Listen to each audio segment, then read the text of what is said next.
nyamba kuba njetaaga nnyo nyina bwendako nyamba no inshallah. A'udhu billahi minash shaitani rajim. Bismillahir rahmanir rahim. Alhamdulillah alladhi madda al-ardha wa ja'ala fiha rawasiya wa anhara wa min kulli thamarat ja'ala fiha zawjayn ithnayn. Wa ashhadu an la ilaha illallah wahdahu la sharika lah wa ashhadu anna Muhammadan 'abduhu wa rasuluh sallallahu alaihi wa ala alihi wa sahbihi wa man ihtada bihadihi wastanna bi sunnatihi ila yaumiddin. Ya ayyuhalladzina amanu taqullaha haqqa tuqatih wa la tamutunna illa wa antum muslimun. Amma ba'du fa inna asdaqal kalami kitabullah wa khairal hadyi hadyu Muhammadin sallallahu alaihi wasallam wa syarral umuri muhdatsatuha wa kullu muhdatsatin bid'ah wa kullu bid'atin dhalalah wa kullu dhalalatin finnar. Assalamualaikum warahmatullahi wabarakatuh. Ntwala musaguno kujjukizanga nange sejjamu ebbanga lyonna okutenderezanga Allah tabaraka ta'ala. Ensonga kwe tuteekwa okusinzira okumutenderezanga nnyingi. Tumutenderezenga olutendereza nga luyina ensonga. Weetaaga kusiriikirira kuzimagamaga ziriwo oli. Mu nsonga kwe tusaana okusinziira tumutenderezenga nnyo olw'ebyamagero Allah byakola. Byamagero Allah kyabikola.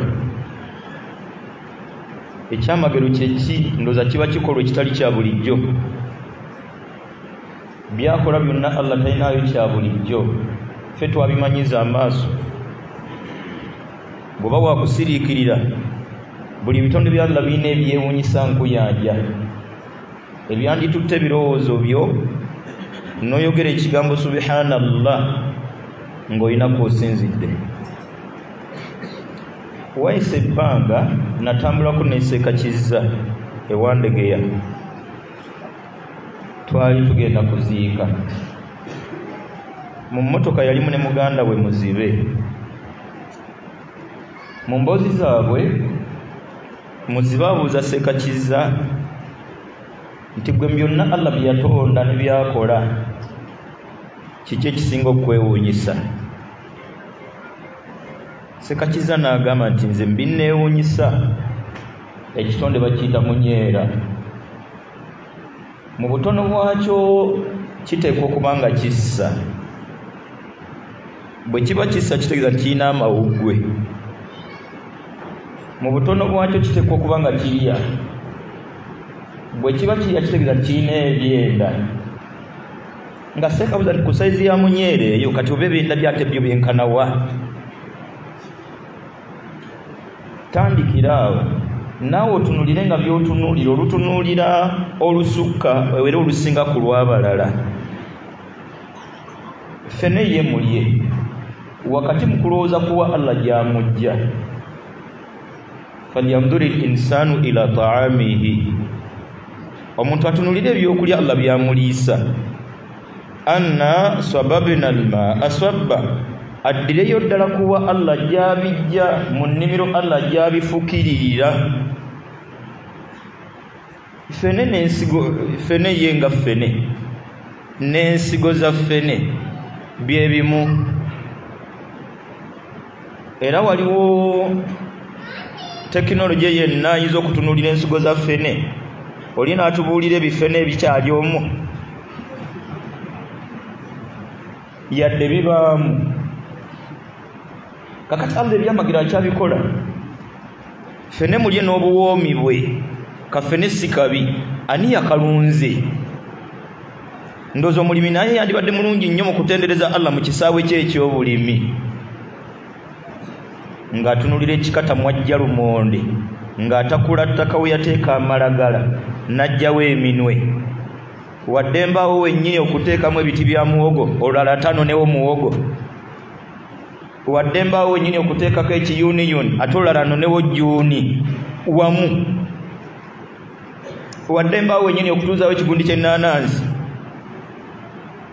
ebyamagero Allah kyabikola. falyanzuri linsanu ila taamihi, omuntu aleke kulya buli kutambula kugenda afumiitirize ku byokulya Allah byamuliisa naddala wa Allah gyabimujjira n'enzija n'enteekateeka Allah gye yateekateeka ebyokulya byaffe. Buli kyakulya Allah yakisabika okusinziira kuwa gyakijja. Omuyembe musabike kusinziira kuwa gigubeera, muwogo n'aba musabike okusinziira kuwa gyabeera. Buli kyakulya Allah n'akirungamu obuwoomi. Nkiriziganya nange nti ekizibu kiri ku ffe okutendereza kwaffe Allah tukuwangaliddeko nga tekuyina nsonga. Kyova olaba tekukoze impact, tekukoze makulu gye tuli. Wabula ate bino ebikwata ku bantu bye munange birowoozo byonna bigenda otunulira emmotoka n'onsingo n'egoberera. Motoka kikaaki oluusi n'owaayo obudde bwawe beeyimiridde olaba omusajja agivaamu yakutumyeko n'omutunula yenna omujja wansi paka waggulu n'otereka ne byonoonyumiza mukyalawo bukyaŋŋamba emmotoka gye nabe sigirabanga. Omusajja agivuddemu nga togimuwa gw'ozigaba. Kakati lwaki ebimotoka ebyo bitwala ebirowoozo byaffe, ebitone bya Allah ne bitatutwala? Lwaki ebya Allah bya bulijjo, eby'abantu ne biba byamagero? Obwo bwe bwenkanya. Mu Suratul Qasas omwo Allah yatugamba buli akwata omuzindaalo okuvira ddala ku kitwa Muhammadin sallallahu alaihi wasallama, yatugamba nti qul bw'okwatanga omuzindaalo omwami bw'otuulangako ne mukyalawo, mukyala bw'otuulangako n'abaana bo, qul bagambe nti araaitum mulaba mutya in ja'ala Allahu alaykum al-layla sarmadan, singa obudde bw'ekiro Allah bufuula bwa lubeerera ila yaumil qiyama, paka ku lunaku lw'enkomerero. Man ilahun ghayrullah, ani atali Allah yatiikum bidiya, ayinza obbukeesa. Tunulira obudde nga bukya oyogere ekigambo la ilaha illallah oba la hawla wala quwwata illa billah ng'otunulira budde bwe butandika kweruka, obutunulire nga buziba. Yo yennyini emmere bwe tuddayo ku byokulya gw'okoma okutegeera ebifa ku byokulya nga biri wano mu kamwa, nga n'akamwa kennyini akagaayo ebyokulya kyamagero. Eyo mashini mu nsi mweri nga buli kyosuulamu ebuba bukubi. Mu China yagiina system y'akamwenu, si ya masannyalaze, si ya sola, si ya baatule, temuli kyuma na kimu. Nyewe oteeka emberenge n'ossa wotameroni n'owumuzawo ennaanansi n'oyiwawo kapiraawo n'ossaawo n'ensujju ne bakuwa n'obuugi. Ebintu bya Allah byewuunyisa. Tubirya kimu kimu lwe biwooma, yadde gye bigenda wamu. Bwe babigattira wamu ate tobirya. Tubirya kimu kimu. Obuugi babukuyiire mu nsujju bakutabuliremu ne wotameroni, bayiwemuko ne kumata ne kasoda bayiwemu, bakuwe ejjiiko.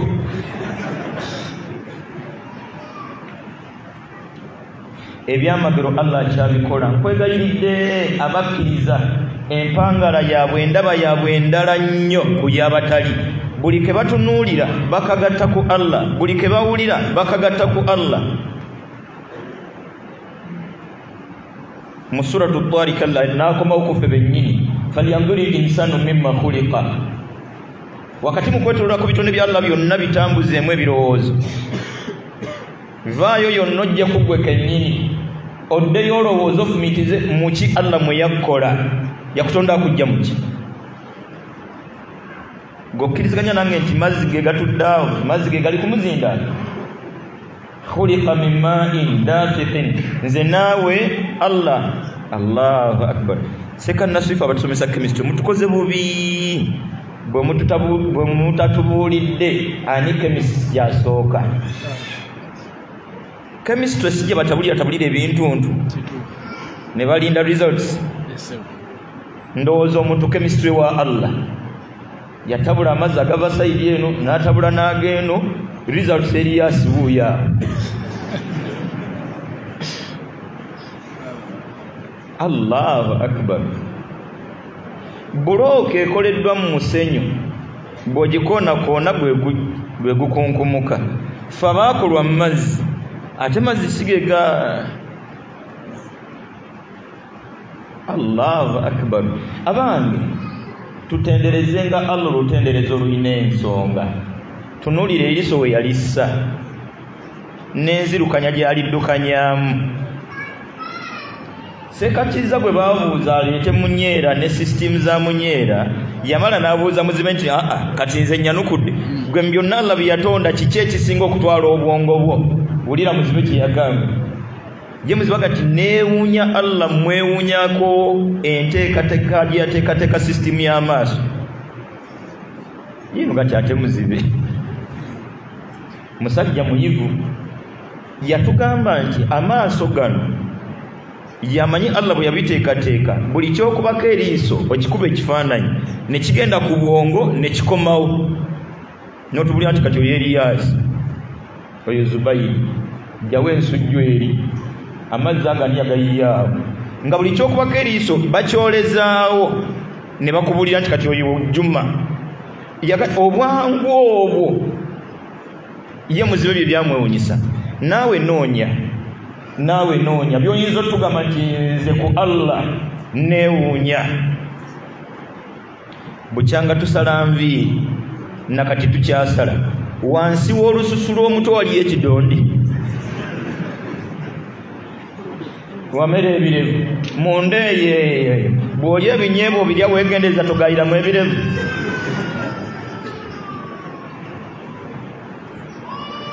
Ebinywa byewuunyisa. Yayawula atya omukyala n'ayawula omwana ow'obuwala ku w'obulenzi? Ffenna tukulira ku mmere y'emu, omwana n'amera mabeere ate omulenzi n'amera birevu. Balya biki bye tutalyanga bye bimeze amabeere? Tulya biki bye batalyanga bye bimeze ebirevu? Bano nga baddamu homonies, simanyi homonies. Homonies ezaani? Homonies nnyinizo yaani? Bwe tuba bakutendereza Allah wallahi ebyamagira akyabikola ye geography asookera ddala. Teri yasoma geography okujjako nga byasomako byani? Teri yasoma biology okujjako nga byasomako byani? Teri yasoma chemistry okujjako nga byasomako.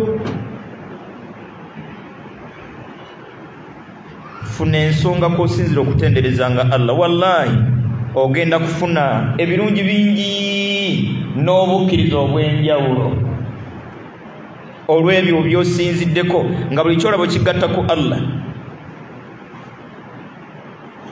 Akamotoka kange kentadde wali andabye enkagula gati musajja yafuna ssente. Kakati lwaki nze ontutte birowoozo kati olaba napakinga vanguard kati toweewuunya muntu yenna okusookera ddala sookaani Allah nga agaba ssente. Kana akasajja akabadde wano juuzi kati yoono. Tumutenderezenga Allah olutendereza nga luyina ensonga. Bwe tunuuliranga ng'otulo tukutwala tukuze tukusuula eri. Nze bwe tuyuuzayuuza ngati ne pulezidenti naye afunayo akadde naye ne tumuzingako nga tukunyanga naye nga gwe bakunya mukulembeze era okukakana ng'ali ku ttaka oba naye afuluuta naye ateekwa okuba tasobola kuwona. Kati ng'oyingira luumu nga pulezidenti yeebase nga yonna luumu ewuuma buwuumi ne Ssaabasajja oba bafaanana batya nga beebase.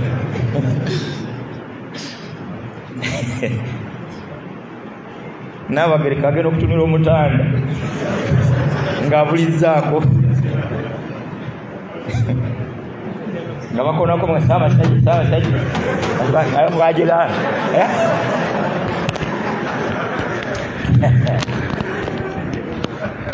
temuŋŋa nti nvuma sibyogera nti nze nabibona sikwegomba ondabeko nga neebazindeka mwana kaseera ebintu bya Allah byakola bingi ebyewunyisa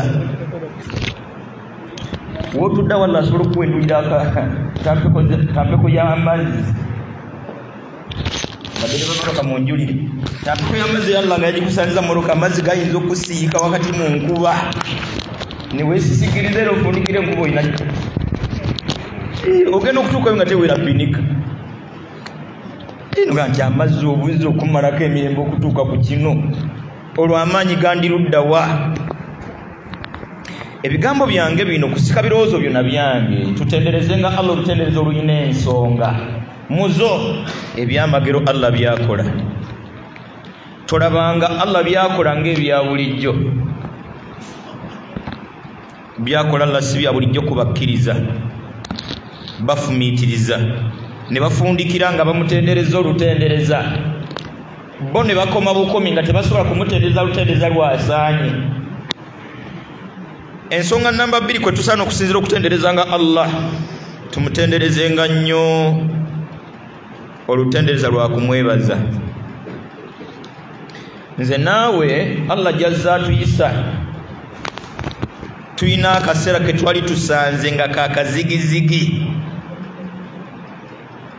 kati Allah gwe yayisirizaako ove mu kaseera ako tosobola kumwerabira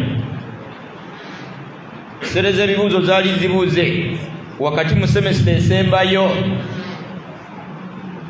haji Allah gwe yayisirizaako n'akuwa emitwalo 15 osobola okumwerabira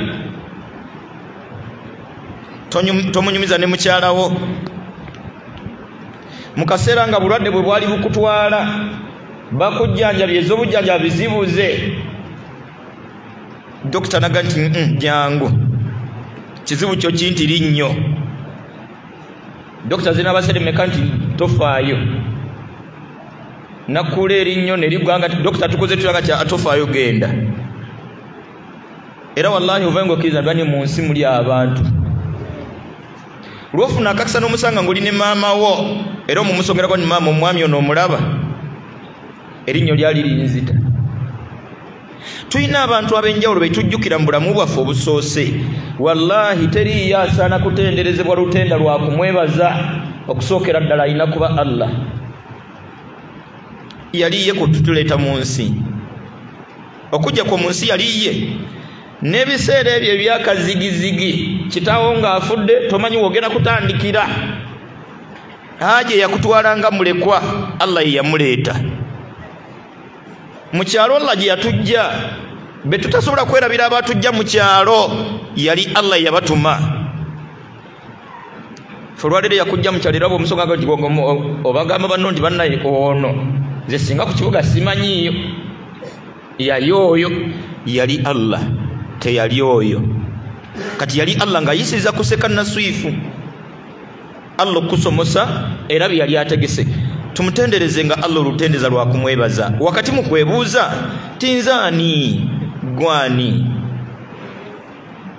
kagambako kakulu lwolifuna yakadde akakeebuuza wansi wako wagendawo ensonga nnyingi omuntu ezimuwaliriza okunywa ku tuzzi wakati mu byalo wange ebizibu gwani nzaani kirira wansi waliwo ensonga mpitirivu jaye ezizo nkugireyo kwezitugatta gwani omulamu ng'olanya ali mu ttaka yawangula obwa sipiika musajja tunga akakasa nti kembuwangudde mmaze kumbe n'omwaka sigwakuwera nga n'omwaka tajja kuguweza Allahu akbar bahajibye mukeno ya Ramadhani yabwe esoso basanga mu ttaka Allah basaasire basajja battu seka mutambala weekend ya Ramadhani yasembayo yayina darusu ewe wali ku muzikiti erukuli twali naye ngali mu Ramadhani yeewunzika Allahu akbar nga tetugenda muziika gwani akyali omulamu wakati mbulamu bwoyina kiki ekikulowozesa nti olina ebizibu bingi bikuli mu bulamu ng'obulamu obuyina wano waliwo yeegomba omugenzi Sebaana kuba yali mugagga kale singa nze nali osobola okyogera nze mpulira ebizibu bimpitiriddeko obwavu bunnumye ekisusse kale singa nze nali Sebaana yadde kyakubiri gwanya atalina wakuluma tubyogera mu mbeera ya kusaagirira teriyo amanyi value teriyo amanyi qiima ya bulamu kwenkana Allah gwe yabutwalako teriyo amanyi bbeeyi ya bulamu butalina watuluma nga mulwadde musiraamu omu yalambula ku munne yali mulwadde ng'ekigezo kye mu bulwadde kisukka ku bigezo ebya bulijjo ng'obulwadde babunoonyeza bubuze ekyo kitegeeza nti omulwadde Allah bw'akusaasira obulwadde ne bulabika oyise emikono mu maaso bandi bunoonya ne bubula baddu Allah gomanyi kye kitegeeza bantu bakakisa nti mpulira nfa ne bakwekebera nti kyekituufu kiri nti va wano ddeeka ekikuluma tetukiraba nga tekituufu baka nti ddeeka kati nzire kankole ki nga bakubuza nti kati obeere wano okole ki munsindika ekankoleyo ki nga naffe tukubuza nti kati oyagala tukuleke wano okolewo ki mukyala yali mukyala obulwadde bwabula mu ddwaliro ne bamuta ne bamuzza waka nnaku nga 2-3 omu ku mikwano gye najja amulabeko dakika zaali nga 5-10 azze okulaba ku mulwadde n'amusiibula aba ayambala engatto wali mu mulyango omulwadde yatulika n'akaaba oli yaddamu najjamu engatto zinagwa kikyate nakusanze tokaaba bukweyongedde mulwadde n'agamba amubuuza nti ekituufu tebunneeyongedde naye amaziga gange eno y'ensonga neebuuza nti nange ndiddamu n'entambulanga mmwe gye nvudde teriyo amanyi bwa bbeeyi bwa bulamu butalina wakuluma nga mulwadde mukazi wattu bwe yatunuulira ono munne yawalirizibwa amaziga gamuyunguka nga tamanyi oba naye aliddamu n'atambula wakati mubizibu by'oyina wallaahi simanyi kiki ekikuleetedde okulowooza nti oli mubizibu bingi nga tolina wakuluma wallaahi gye bali nga ssente weeziri ng'ekizibu kye kiri eki kuddamu kuba mulamu nga gwe kyotolabanga nsonga oza landiroodi ne simanyi nakumanya ekizibu kyolandiroodi nga tolina wakuluma gweolabanga ekizibu kyomukulembeze kulwako kakati Allah mutugireko akuwe kansa si kizibu kyaffe sekanasi funa kansa asigaleko simwe mutusibyeko Allah tusalirewo lwaki olowooza nti olina ebizibu bingi nga tolina wakuluma abantu banoonya ssere za ddagala empitirivu nga lyoni nnyini eddagala terimirika ajja alimira liggwanga nti nfudde liggwawo ayina ddimira teriyina kuggwawo ngenda zijjawa weetaaga okwetuuza wuze nti nzaani badde walla obulwadde buluma teri mulwadde ddala nga mulwadde ayinza kujja mu ddalasa kitanga Abdallah alina muŋŋoona walla amusaasire bulwadde bukwerabiza n'ab'eŋŋanda zo nange njogerako mwogere sijjukira nasemba gendayo ate nga tuli bizi gwate munnaye yalwala 2 oba 10 nakati yalina edduuka ku Yamaha Center lyaggala emyaka gye njogerako tamanyi lubalaza bwe lufaanana olw'ennyumba mwali kati gwe kyekikulowoozesa nti olina ebizibu bingi nga tolina wakuluma ne bagoyeragoyera omulwadde akamonde ne bakanyiganyiga nga bakagoyera muntu mukulu ne bakatandika okasiga ku mimwa nga bwakakomberera kukakana ngaja ati akamonde akamaze waji n'amwenya era aliddeko kuki era ne mukyalo ne babakubira nti ajja kutereera ekiro yaliddeko kyale ewange nkugabula effutaali ng'essowaani ngireese nsaanikiddeko bulungi ogenda okubikula nga kuliko akamondaaka mbutuufu tosobola kukalya yogasi seeka ompa butwa naye gwe nomala kusiibulukuka eno bw'oba ejjeganga nti omuntu alabye n'ebizibu wange eno oba ejjegala olabye n'ebizibu omuntu alabye n'obupangisa ng'olabye nabwo gwani alina buli kiyungo ku nkuyanja y'abalema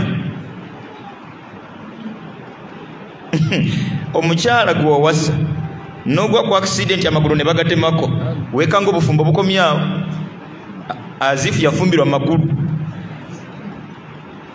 nga naye kenyini wagaba amaaso ge gazibye weekanga tumutadde ng'olinga eyawasa amaaso ebiyungo bino Allah bituwadde olw'ensonga mpitirivu bitwagazza abantu sekanasifu noziba amaaso ku mulimu baggoba ate nga batuufu ne basigala nga bakusasula buli mwezi ezaaki ez'obutalaba gwe Allah nakuwa buli kiyungo wali ofumitiza ku migaso gya buli kiyungo kale jjayoko ebimu zibirira ng'ova wano mu ddarasa oddeeka ofune ekifaananyi ky'obulamu bwa muzibe zibirira kati ogenda oyambala engatto zo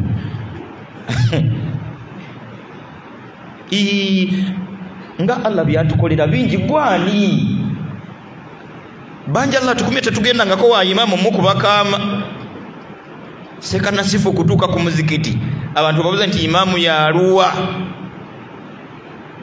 ne baga nti wuuli ate eddoboozi mubuliza la imamu amanyirawo nti ono alina ebizibu imamu salaamu alaikum wa alaikum salaamu nga bamutandikidde wa rabbi anti imamu kwegamba empapula zino za ddwaliro musiraamu nkyafuna wuzu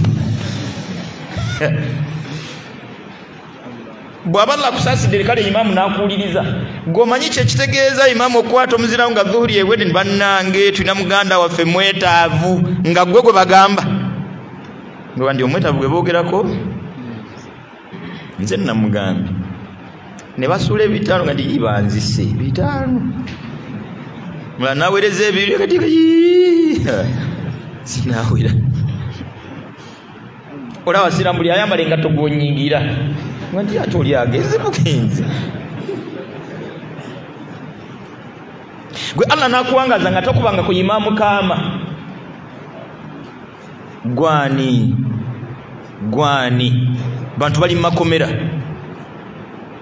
nyina boonalebo bempulira boonalebo abamu bali mu makomera bwe guli kakati boonalebo bwabeera mu kkomera n'ekigere n'akiwanika ati gwe ataliyadde ku lukiiko lw'ekyalo kuba biri ani yandibadde mu kkomera bahonalebo bali mu makomera bannange ekkomera eryo ani asalawo ani anaasibwa Allah sikuza misango okuza emisango Allah asobola ogifuula ensonga omuntu aggalirwe naye ng'ekiragiro kyani anaasibwa ani Allah kyobola bukera ku makya nga abadde pulezidenti ali mu kkomera Jeno Bashir oba yavaayo nkakasa bulungi nti akulira amakomera ge Sudan ey'omumambuka Jeno Bashir yamulonda teryali busange yalonda yennyini gwe yalonda yamuggulira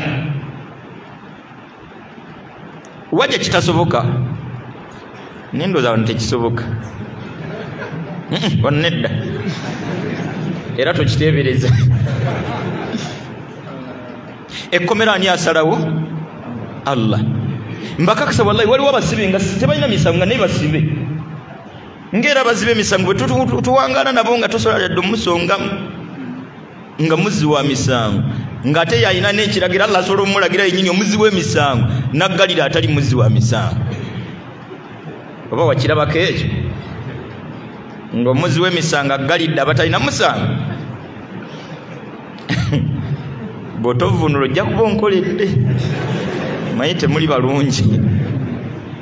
Ekkomero eryo Allah yasalawo ne bagamba omusajja omukulu nti ssebo ojjamu essaati negati atagenda kunaaba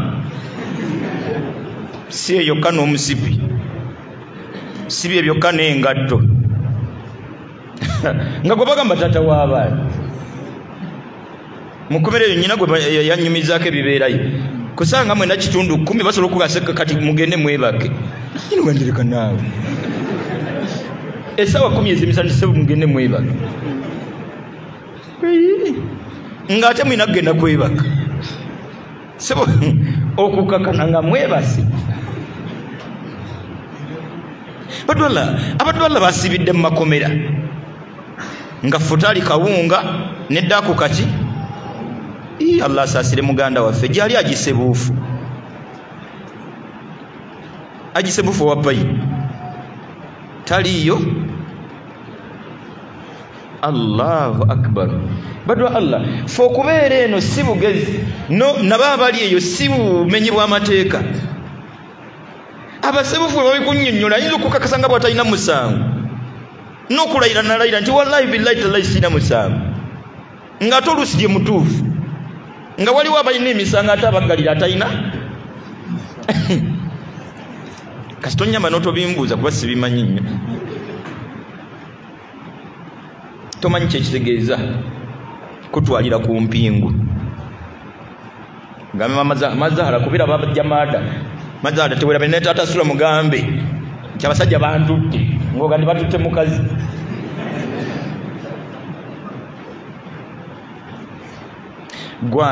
Gwani tumutendereze nga Allah olutendezo olumwebaza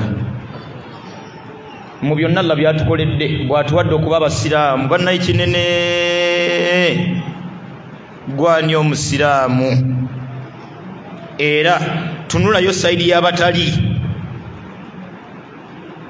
okuvira ddala genda mba minisita bonna saagala kumenya manyi oba naabanga avuma naye oba bye bituufu mba nvumye sekanasi President banga nti simusiraamu bamuvumye nembuuza mba simuvumye kubeera simusiraamu ate saabasajja naye simusiraamu munyambeko Abaganda saagala kwogera binandaki ate Katikkiro naye simusiraamu saabalamuzi naye simusiraamu Supiika wanje Katikkiro Prime Minister tetwategedde bwabbeeyi bwa kiki tuweereddwa ffe ng'abasiraamu okusunirako akatonotono mmwe mwaweereddwa empuliziganya wakati wammwe butereevu n'omutonzi wammwe. Abalala baayitidde mu Yesu ku bombi abaani asinga ebbeeyi. His Excellency yayitidde wa Yesu so n'olumu ayinza obutalinnyayo. Ssaabasajja oba nayitira wa mpozi nabadde nnyina kubuuza mmwe ye yayitidde wa. Allahu akbar. Olwaleero mazuukira maziika wangi temumanyi kye muyina ekyewunyisa wano ku duniya bitegerekeka mangu. Sekanasifu nolanga nti nze president mukubira direct wana batakyatuulawo sekatoyinza kujaawo wano oyinza okusinirawo oyogere ne president olinaga nti nze president mukubira direct oyo bwakuba oluyo omwebaza konyiga nti ayinza omukubira mmwe temukubira president direct mmwe mwogera na mutonzi wammwe butereevu.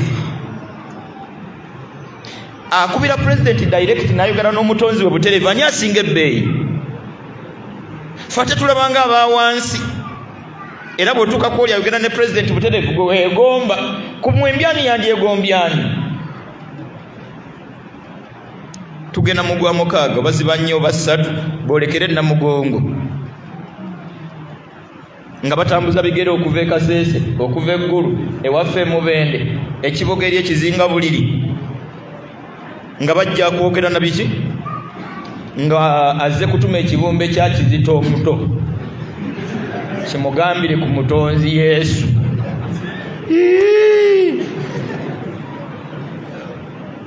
Simanyi bwe tubirabangako ebibumbe oli mubi nnyo naawe.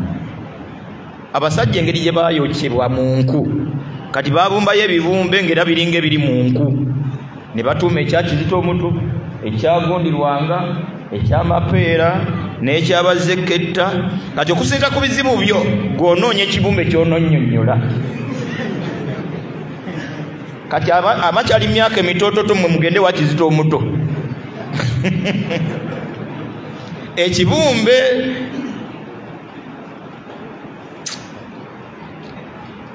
ne kino ntera kyogera bwe nti bambi tubayise bulungi nnyo oba oliawo Allah n'abalungamya ne bava mu bibumbe ne bajjeewo omutonzi waabwe olw'enneeyisa yaffe ennungi bakwatirwa ekisa tobanga ow'ettima gati amubeerereeyo ddala tobakwatirwanga ettima bagambeko nti bannange nedda Yesu n'ensi eno tagiina mu buyinza kakube kutonya kwa nkuba si kumera kwa bimera si muka gwe tussa Yesu talina mu mukono gonna aine yamutonde yatutonda bwabaawo omukisa oguwuliziganya n'omutonzi yennyini Yesu atuveeko.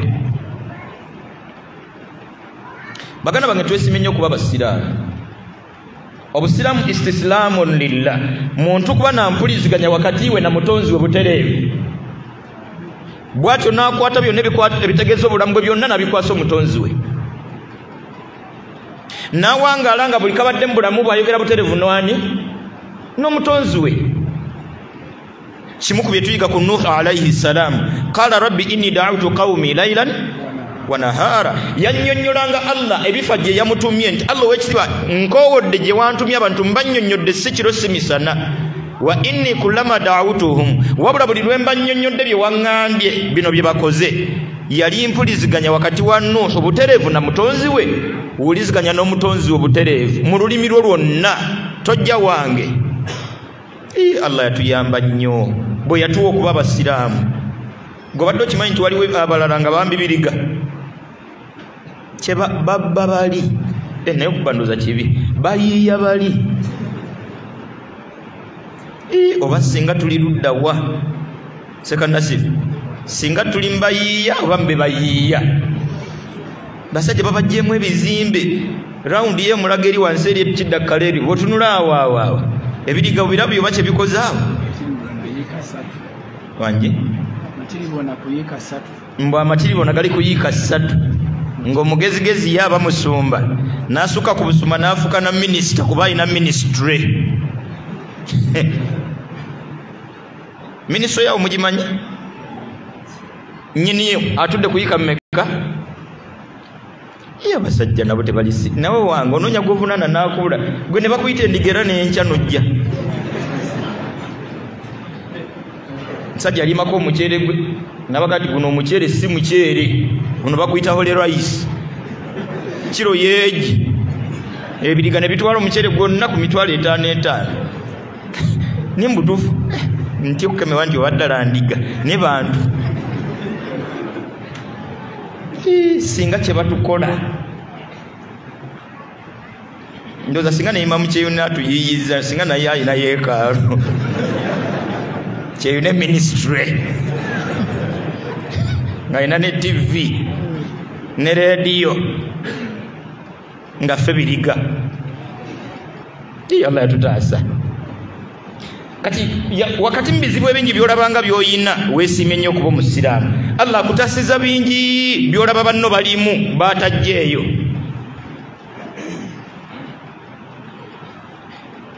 Ne kino kitwale zanyira mbisigadde tozanyiranga mu ddiini, zanyira mbisigadde tozanyiranga mu nkolagana wakati wo n'omutonzi wo.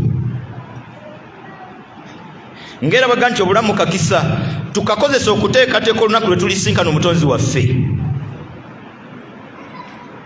Mu Suratul Bakara omwo nga bwe tuli mwezi gwa Ramadhan aya 185 Allah gati shahru Ramadhan omwezi gwali gwa Ramadhan alladhi unzila fihi alquran Allah muyassiza Qur'ani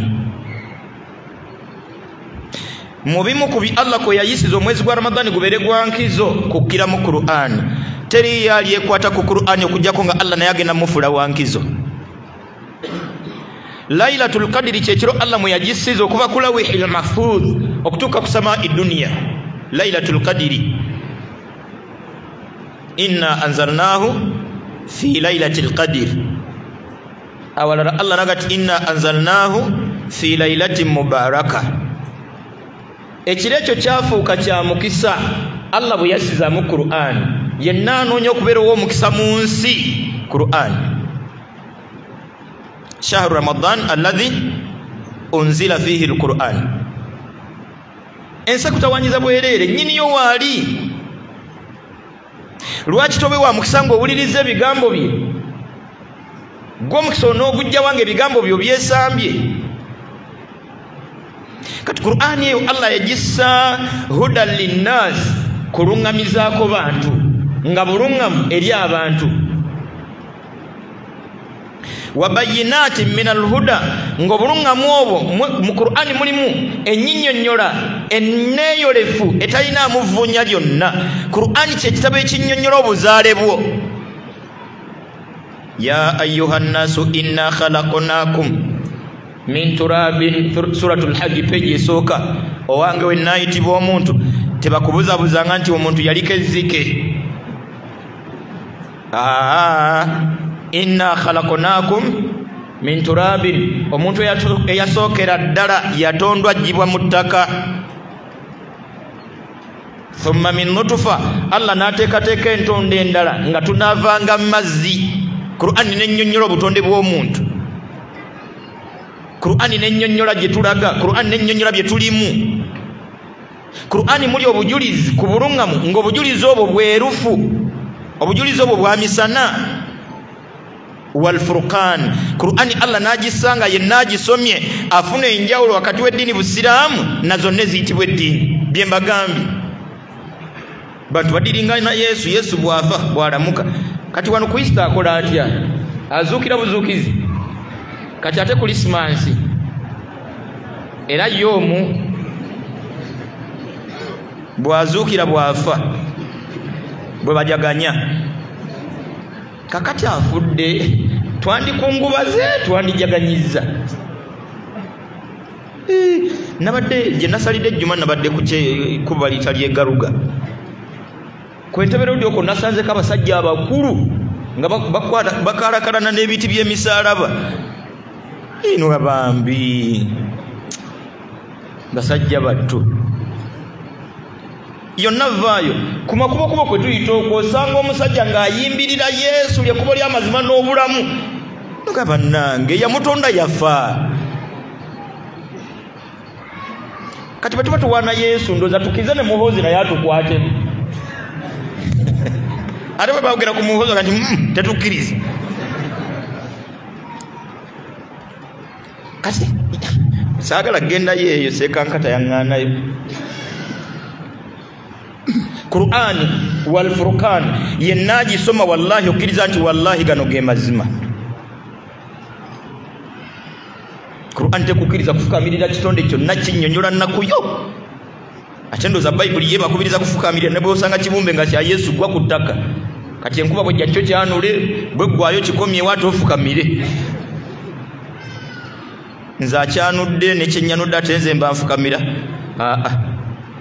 waba kubawo obusobozi kyekirina okukka ku ttaka Qur'an tekukkiriza kubeera nayirizi bayirizi bwe beenoonya bugagga ate oledde gye wagenza ate munaku asooka n'engatto tayina ate gy'oddukidde akuuma obugagga kakati akuuma ebiki ye kennyini by'atayina Qur'an eyo wal furqan yenna agisomye wallahi tasobola kusamira tasobola kweraguza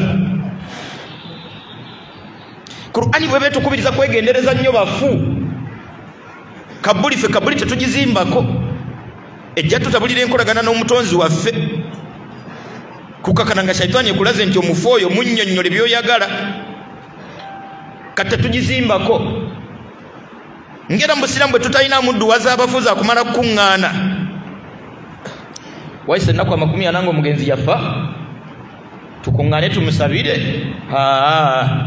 buli muntu amusabirire yonna gy'ali si nnaku makumi ana amusabire ebbanga lyonna si mu Luwarabu lwokka amusabire mu lulimi lwonna nga bwe tutayinaayo dduwa za njawulo nga zo z'abafu mu kisiibo oba njogedde bubi baseeka banansonyiirayo tetuyinaayo dduwa z'abafu mu kisiibo nga za kumala kuŋŋaana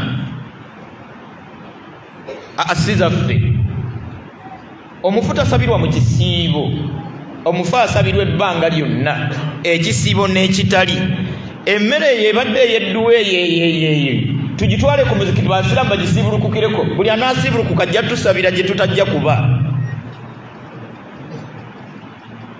bwe tugattagatta tugulemu ne Qur'ani emizikiti mingi tegirina Qur'ani buli alisoma mu Qur'ani omwo empeera zigenda kusanga abafu gye bali wabula ye bbaasa ya seeka tugumuwe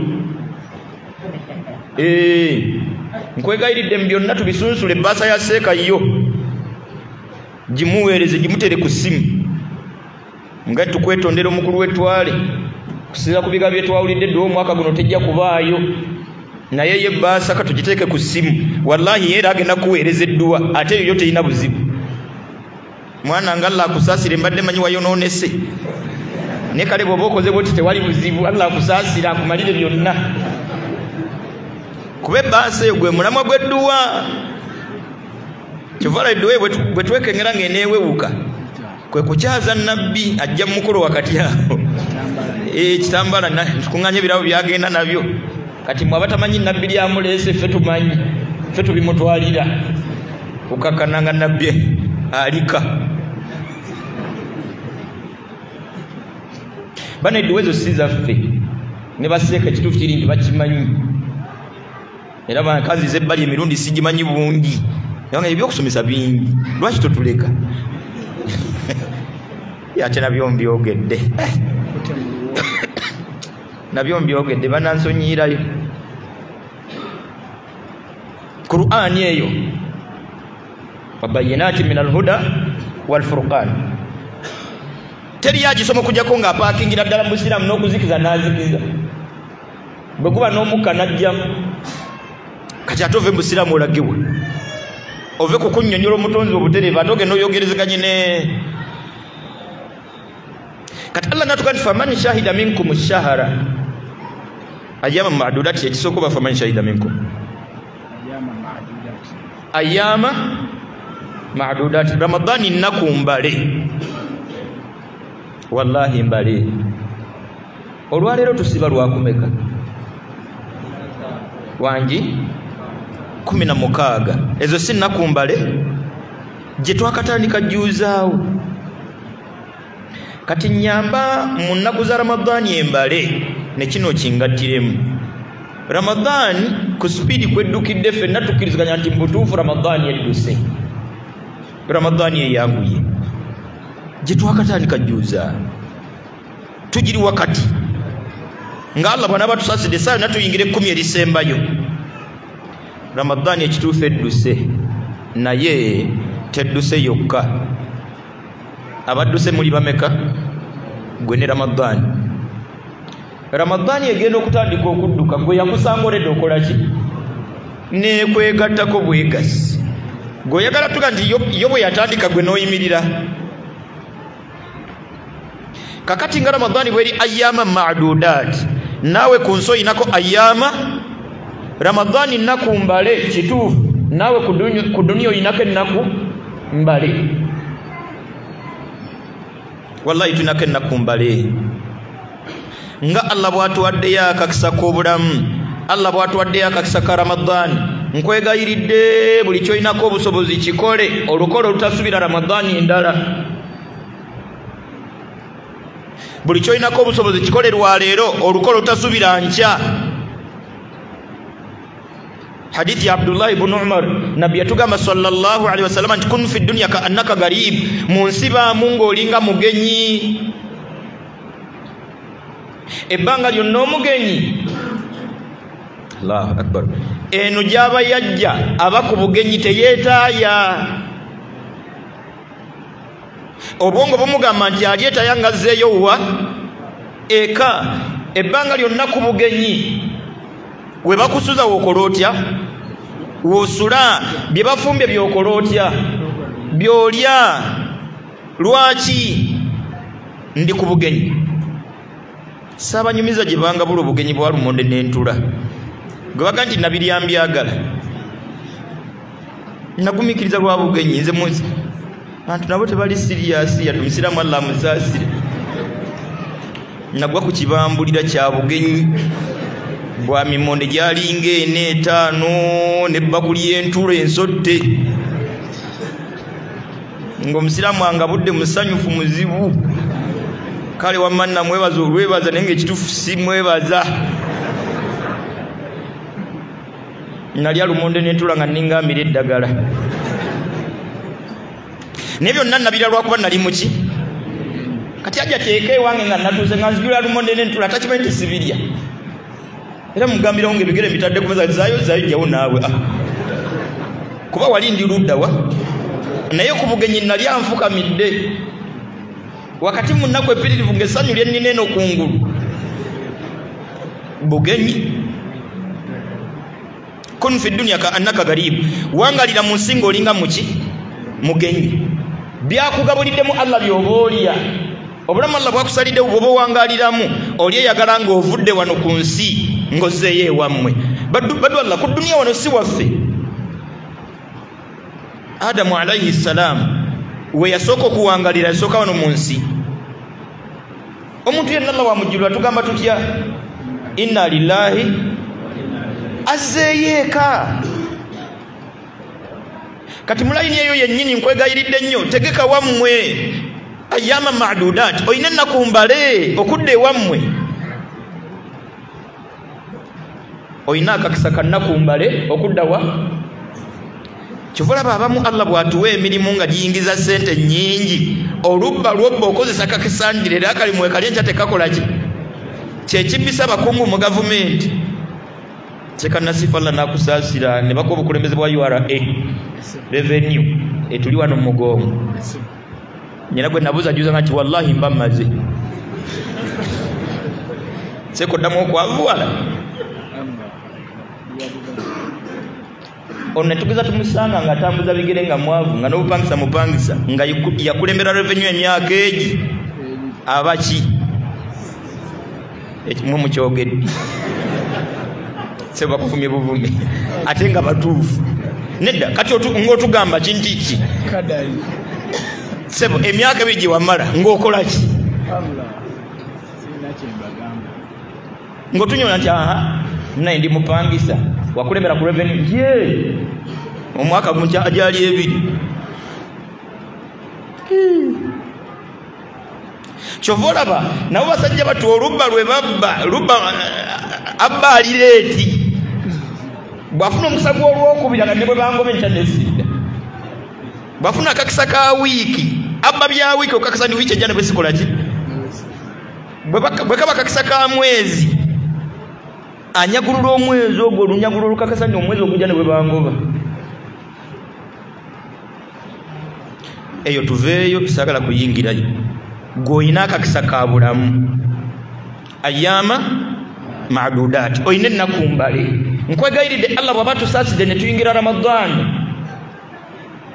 bwe ggwe akoberezaamu n'okusiiba abanyakole bwe bagamba sigala ku Mande n'olwokuna tubadde tusala tarawe sigala ng'osaala bali gw'obadde okimanyi nti omwebasika fulunganzi ng'okakasa nti bwengwawo mwazinyi yannyunyula oyakkirizibwa bw'amala esswala ya Isha neera akanagoberezaako 2 eza sunna ku Isha akkirizibwa asaala esswala y'ekiro nga awo wennyini wasalidde Ishaa'i akkirizibwa nga yakkiriza nti nze ndi munafu atagambika sizuukuka layiri yange wensalidde Ishaa'i wenkola ntya wengisalira olwedde eyitibwa layiri etegeeza swala ya kiro yise badhuri ate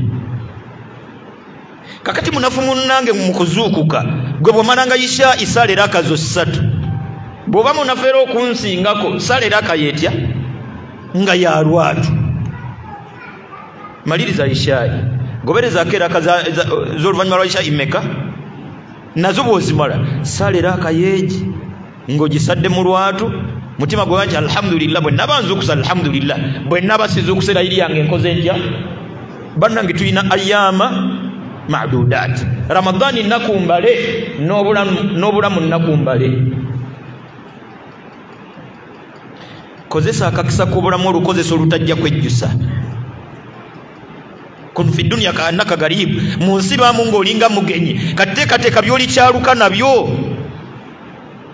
aw abili sabirin oba mu nsi wangaliramu ng'olinga mutambuze twali tubaddeko mu safari ffenna engoye ziddugala ebyokuwoza eyo si nsonga kuba okyali mu lugendo safari ne bwe twali wiiki 3 engoye osobola okwambala olugoye lumwe nakwezi obwongo buga nti engeri gye ndi mutambuze tewali kyakkola katugende yani anandaba olwedde ndi mukuba kati ani atakimanyi nti ndi mutambuze beera mu nsi ng'olinga mutambuze ebbanga lyonna omutambuze ne bwaba ku baasi neeyimirirako eruka yabagule gonja n'agenda okunkumula ebirowoozo bimusigala mu baasi tekola ki temuleka nga n'ebirowoozo byonna bitunulidde waka ne bwaba akoza ati atasumagira bw'aba asumagiddemu awummulamu kitono nnyo tebamuyisaawo obwongo bwe bonna bwemugamba nti nja kuwummula nga ntuuseewa nga ntuuseeka baddu ba Allah wenna anoonya okuwummulira ku duniya bikusaze wano tebawummulirawo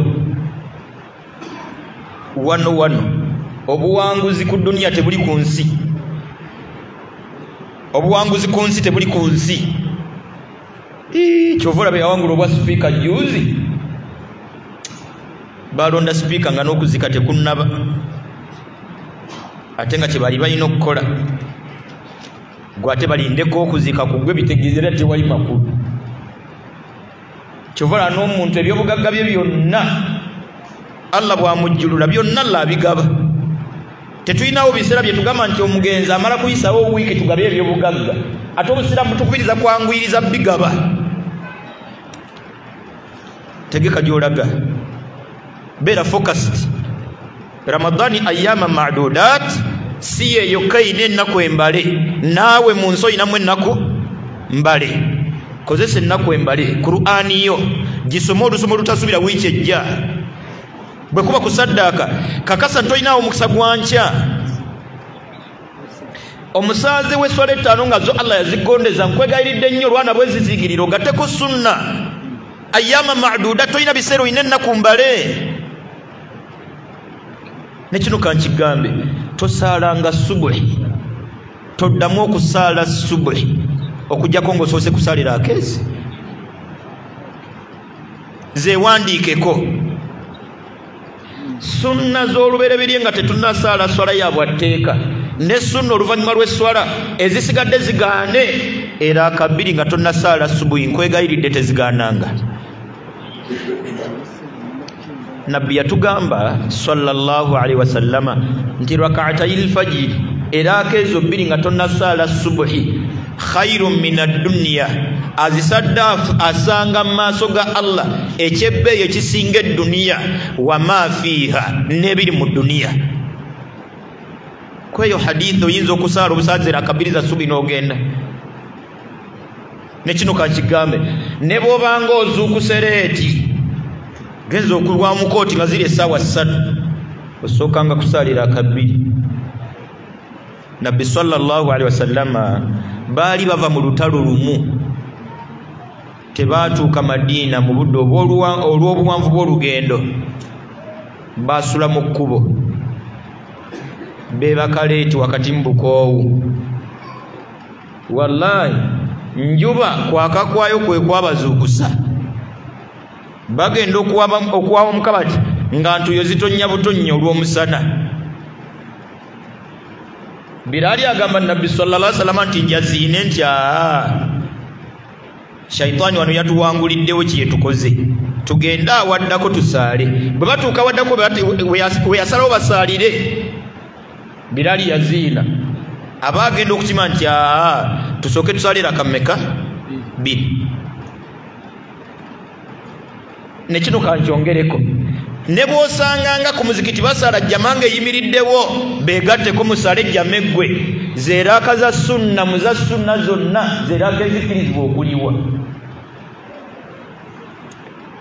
subuhi bw'eggwanga zino bw'eba ebadde enkolayo ng'ojjanga ozisaala ku luno lw'osanze basaala subuhi bw'eggwa ziriwe kyabbeeyi era kya sunna eraaka ezo bbiri nga subuhi tennayimirirawo eraaka esooka okusoma suratul kafirun n'eraaka eyokubiri okusoma suratul ikhlas kul huwa allahu ahadu katubigonzeemu mwana ngo lyaza kati aize empanvu sizituukangamu ezo n'erinnya sirikutte ikhlas yaqulu huwa allahu ahad kya sunna eraaka esooka okusoma suratul kafiruna n'eyokubiri okusoma suratul ikhlas qul huwa allahu ahad twavuddewo okujja wano kozesa akakisa k'obulamu ayama madudat ku duniya olinako nakumbale wallahi beegomba kitaawo kitange beegomba eraaka ezeezi atabadde musaze wa jamaa weerwaneko ayama madudat bwe baaziinanga nkwegayiridde dhuhuri musala 7 gokakasanga nti olekayo eddakiika 10 za kusala eraka za sunna mmeka 4 zetusala nga subi tennaba nga dhuhuri tennaba 2 nga bw'otoola salaamu tuulako w'osaalidde olagawa olina gy'olaga nga allah si y'anaategekayo oba si yategekayo nga weetaaga opakukire mu maaso ge olupakuka tuulako w'osaalidde dhuhuri ng'ewedde saala eraka eddala 2 mugambe allah wange gyendaga ggwe n'okuva kwange eka era olwedde wabadde ggwe allah mu nsi siina atali ggwe nina obunafu w'omanyi allah ng'omuntu nyambala ekyantawaanya ekirevu kikyantawaanyiza n'engoye nazo zikyantawaanyeeko sinnazikendeeza allah wange bintawaanya nkuyanja okuwaayo ndi munafu allah wange nkwetaaga olwetaaga lwenkakasa tonneetaaga ayama madudat ku nsi nakumbale mu nnaku ezo embale baganda bange ze tulina okukozesa okuyingira ejjana ze tulina okukozesa okuwona omuliro weewali obuwanguzi wokka suratul hasr page esema allah tugamba la yastawi ashabu nnari wa ashabu ljanna tebenkanangako tebafaananangako tebabangako kyekimu abawangalidde mu bulamu nga bwa ssente ng'eddiini bagayavu bagenda kuyingira muliro wa ashabu ljanna n'abawangalidde mu mbeera ng'ebyenfuna byebyo naye nga ku ddiini babuvunaanyizibwa bagenda okuyingira ejjana allah natuga nti ashabu ljanna humul faizun abagenda okuyingira ejjana be bawanguzi wallahi bakakasa tujja kuwangula tujja kuyingira ejjana fe allah batusiza mwezi gwa ramadani fe allah bawadde akakisa ka ayama madudat n'atuwayo ennaku embale nga baseeka mutabala tebakyaziina nga kitawo takyaziina obulamu bukozese nga kakisa buli koolaba kanagasa kasse mu nsawo teekamu era akazo 2 bwe gubanga mutwalo gusseemu bw'ofunangayo 5 teekamu 5 allah byatuga nti faman shahida minkum shahra falyasumu afunanga akakisa n'asangibwawo omwezi gwa ramadani asale amagezi gonna agusiibe afunanga akakisa k'obulamu akole buli kyalinako obusobozi olukolo lutajja kwejjusa suratul fajiri peji eyo esooka wansi ng'ewunzika allah tuga nti yauma idhin yatadhakkaru linsanu wa anna lahu dhikra olunaku allah lwajja omuntu mu nsi olunaku allah obulamu lwabunona lwelunaku omuntu lwebyejjusa wa anna lahu dhikra nga nebyeyejjusa tebikyalina kye bizza yaqulu ya laitani qaddamtu lihayati ng'akubamiranga nabiwoobe kale singa nakozesa akakisa k'obulamu nga byonna tebikyagasa ayama madudat oyinawo ennaku embale okuteekateeka gy'olaga kisoboka bulungi nnyo aya gyemaliriza nayo suratul hasr aya 18 Allah tugati ya ayyuhalladhina amanu taqullaha owange wenaka kisanti gwe mukkiriza nga Allah akyakuwaddeyo ayyama ma'dudat nga Allah akuwaddeyo ennaku embale mu nsi weekwate ku ddiini olwekwata olutajja kwejjusa waltandhuru nafsum ma qaddamat lighadin otegeke nnyo obulamu bwo obwa kabuli obwenkya kabuli eyo ku ntegeka gy'ogitegekamu esobola okubeerera ekifo mu bifo by'omujjana okusinziira ku ntegeka gy'ogitegeseemu oba hufratu min hufari niran okugiteekateeka nga kinnya mu bijja by'omuliro. Kakati gwe nange mulamu munnange tulinawo akakisa babadde bagayadde okukyusaamu okuteekateeka kabuli yaffe oluteekateeka lwa kifo mu bifo bya mujjana ebikolwa byo kye bitegeeza. Tuli ba mukisa nnyo tuli ne mukadde waffe w'ekitiibwa Sheikh Shafiq Mafo butwali eddabani bamuyita musika wa Sekamuzaata yadde baali baagala kucyankalanya ba family naye emisomo Sekamafo gye yatusomesa tulina ekitundu bakiyita VAL yatugamba nti edduniya eno mwe tuli mu supermarket okutte kagaali ka bulamu bwo mwosuula oba ntegerekeka kati bisuulemu byonna naye ng'okakasa nti wali ogenda bisasula. Twasuulamu obutambuze twabuwummuza mbuwummuza buli wiiki opakiramu obutambuze buli wiiki n'opakiramu ku riba n'opakiramu ku bulimba buli lwokwata essimu n'opakiramu ku bulimba naye nga wali watogenda kuyitawo bagenda kupakulwamu buli kimu nga bakitunuza mu mashini ofundikira nga ati please sasula. Bw'ogattagatta emyaka gy'olina mu nsi by'opakidde mu kasero onoobisasula. Kati mu ayama ma'dudat mu nnaku embale ze tulina ku nsi olinamu omukisa ogujjamu biri noga bw'obadde okimanyi nti ebbanga ly'omulanga okyali mu supermarket osobola okubuuzawo ekijaketi gy'obadde ojjeyo nga sere mmeka n'okizaayo ate oli waddeme n'obutakiddiza ddala wewakijje gwe kirekawo bajja kizaayo. Twandikozeseza ayama ma'dudat mu kasero kali ne tujjamu bitulanga tetujja kusobola bisasula nga tupakidde mu bingi ebitaasoboke. Bane tulina ayama ma'dudat. Ayama ma'dudat Allah yazogera ku Ramadan siyo kaye ine ennaku embale ffenna mu bulamu bw'edduniya tulinamu ennaku mbale. Faman shahida minkum shahra gwawangayo Allah akakisa ko mwezi gwa Ramadan agusiibe gwawangayo akakisa ko bulamu akole buli kyalinako obusobozi tolinda nkya. Era hadithi ya Abdullah kun fi dunya ka annaka garib wasinge wonzika Abdullah yenyini yakitusibirira idha amsaita Allah bakusasiranga n'obuwungeza falata ntadhiri sabaha tosubira ngo bukesi kola byonna nga tosubira bukesa bwakuwanga yakakisa akabukesa tolindanga akawungezi. Ayama ma'dudat nsaba nlo ekitiibwa ate okweteekateeka obuwanguzi bwonange tebuli wano beera focused sekamwe baluzungu kitegeezaki bane ekigendererwa beera focused bane ekigendererwa kyoteebamu saalusoma ekyo kyagambye obuwanguzi mu nsi si kuzimba maka era nanyenyeza nze n'omutwe nga bamaliriza maka goolanya kiruga kati bagamaliriza musajja twagakola eki era gye balindoza kati bali kulangi.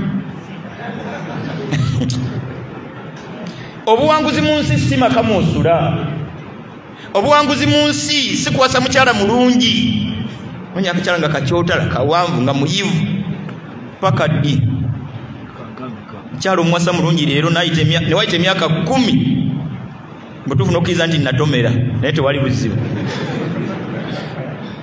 ng'ate naye kenyini akkiriza nti simanyi nakyandiku nze olwedde era bulijjo nkuyamba na buyambi gwe n'otomera n'owangalira mu accident emyaka 10 oli n'ayamba naye nga ali myaka 10 n'ogwe 10 agenda kuyamba.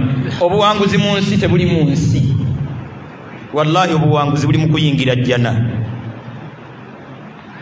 Awo wagazi ejjana tujja kugiyingira ne Allah yatugamba nti waman arada al-akhirah, yenna ayagala enkomerero ennungi, yenna ayagala ejjana, wasa'alaha sa'yaha, n'asitukira mwagitakabanire olutakabana lwayo. Badwa Allah nga tonnayingira jjana tewamala, gwe leka tugamba nti nze olede ndi musaze wa kirebe, byonna byayogedde nze siri bubi, tonnamala. Oli sajja ekikkowe nga kabuliyo bagikutaddemu nga jjana. Waman arada al-akhirah, yenna ayagala ejjana, wasa'alaha sa'yaha, n'atajagaza mimwa, n'asitukira mwagitakabanire olutakabana lwayo, neyerekereza kirivu n'akireka, neyerekereza n'akendeeza engoye, wakati mbulumi n'ava mu dduwa eza40, wakati mbulumi edduwa z'abafumu Ramadhani n'azerekereza, wakati mbulumi sekanaga nti emmere empoomu ne mbaasa mbadde njagala naye edduwa mbalese. Seka mafondeka wakati mbulumi edduwa nga duwa nedda. Wasa'alaha sa'yaha, n'atakabanira ejjana olutakabana lwayo, wa huwa mu'minun, nga si mukkiriza wa bibumbe, teyakkiririza mu byabuwangwa, nga yakkiririza mutonzi we Allah mu bwomuwe. Allah kati fa ulaika kana sa'yuhum mashkura, abo okutakabana kwabwe yennyini Allah yagenda okubeebaza. Mukita Thanksgiving bamwe mmwe mumanyi Allah balondayo nga mmwe bamu ku bagenda okwebaza, nga okuvira ddala ku Adamu alayhi salaamu waali n'omuntu Allah gwalisembayo kutonda nga ffenna weetuli mu mannya agasomeddwa abagenda okwebazibwa nga Sekanasifu Kizito kwali buwanguzi ky'obwenkana obwo. Olunaku olwo lunzijukiza bwe twali tukyasoma primary Erugo kiri Luweero. Buli nkomerero ya mwaka bakubanga parade eggalawo ettaamu, ne basoma abaana basatu buli kiraasi, basatu abasinze n'abasatu abasinze nga bava sayidi endala. Buli kiraasi yabanga n'abaana 6 nga bombi basinze naye ng'ensinga ya njawulo. Naye wallahi nga bakuba ne basoma Nasifu Kizito yabadde owa first mu P4 nga n'okuvaayo obuvi owulira ddala nga bali basiru. Ate paredi zabanga kabalaza nga abasomesa bayimirira eri waggulu, kati naawe okuleeta oyimirira waggulu otunulire bano abajega, ng'ekyo kyokka owulirira ddala nga ababa babyagala nabo basome. Ndabira ddala nga yembeera yemu Allah gyali tusomeramu, yisima Allah akugjeyo nga bali ba His Excellency bali eri ne gundi oyo gwogambye oyo tomugatta kwa gwolaba ndowooza babeere bye bali, naffe katugumiikirize. Abaganda bagamba nti zikusooka mukkirize zitusooke, abazungu ne bavunula zitusooka nti he who laughs last. Olabanga bitakwatagana n'embubi ebbyo kuba eno tuwulira kuseka n'embuye zikusooka. Wala al-akhiratu khairun laka min al-ula, wallahi zikusooka. Tujja kuyingira ejjana kasita tulinawo ayama maaduda, tulina ennaku mbale okukolerera ejjana. Beera focused, ojja kuyingira ejjana. Byonna tubinoonye, naye tubinoonye lwakigendererwa kino kyakuyingira ye Suratul Qasas aya 7 Allah tuganti wabitaghi fima ataka Allahu daral akhirah, mu buli Allah kakuwadde kanoonye mu ejjana. Nsaba Allah atuwe ejjana nga bwatukuŋŋaanyizza wano, nsaba Allah ow'ekitiibwa atuwe ejjana nga bwatukuŋŋaanyizza wano, nsaba Allah ow'ekitiibwa nga bwatukuŋŋaanyizza wano Allah atuwe ejjana. Nsaba Allah atuwe okumwetondera n'okumwenenyeza nga tetunnava mu bulamu bwansi.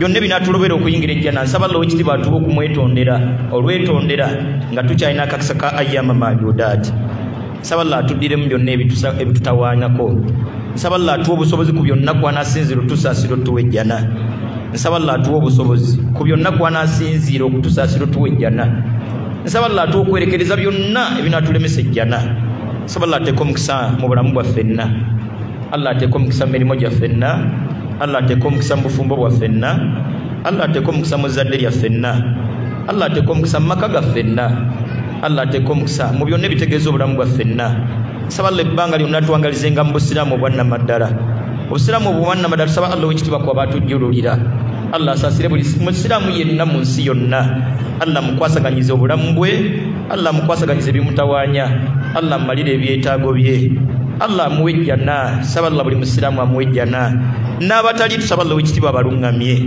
n'abatali tusaba Allah wekitiibwa abalungamye nsaba Allah wekitiibwa n'abatali abalungamye Allah batugatteko tetulina gwe tuyinza kwagaliza muliro saba Allah ffenna atuwe ejjana saba Allah atuddiremu Allah asaasire bonna be yajjulula Allah baddiremu byonna ebyabasubako bye balongosa saba Allah wekitiibwa bakubisizeemu tukakasa Allah wekitiibwa tebamanya nti embeera erifaanana nga bwe bagirimu saba Allah baddiremu byonna ebyabasoolobako saba Allah wekitiibwa bye balongosa bakubisizeemu subhana rabbika rabbil izzati amma yasifun wa salaamun ala al mursalin alhamdulillahi rabbil alamin wasalaamu alaikum wa rahmatullahi wa barakatuh.